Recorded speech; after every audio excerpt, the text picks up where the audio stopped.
మన చిన్నప్పుడు gang leader is the most commercial film కదా. 100%. దాంట్లో చిరంజీవి గారు అవును. ఇలా బాంబు తిడుతూ ఉంటే అవును. బయట ఇలా దుప్పటి కట్టుకొని పడుకుని అవును. ఏంటి నీ అమ్మ అని చెప్పి లెగిసి అలా మనలో ఒకటిలాగా ఉండేవాడు. అవును. అవునా?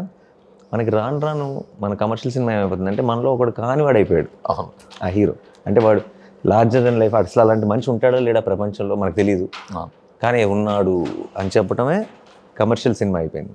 సో అది ఎవరో ఒక అసలు ఇంపాసిబుల్ నమ్మడానికి, కానీ అలా ఉన్నాడు అని చెప్పడమే ఒక కమర్షియల్ సినిమా అయిపోయింది. అండ్ మనకి చిన్నప్పుడు మనం చూసిన సినిమాలు అన్నీ కూడా రజనీకాంత్ గారి సినిమాలైనా చిరంజీవి గారి సినిమాలైనా సరే ఒక కథలో నుంచి ఒక ముత్తు కానీ, లేదా భాష కానీ, లేదంటే నరసింహ కానీ, లేదంటే చిరంజీవి గారు ఎన్నో సినిమాలు మనం అంతా రిలేట్ అవుతూ మనం అరే మనలాగే ఉన్నట్టే, మన బామ్మలాగే మనలాగే ఫీల్ అవుతున్నారు, మనలాంటి ఫ్యామిలీ అంత ఫీల్ అవుతూ ఒకనొక సందర్భం వస్తే అప్పుడు మీరు చూడాలనుకుంటున్న యాక్షన్ హీరోని చూస్తారు.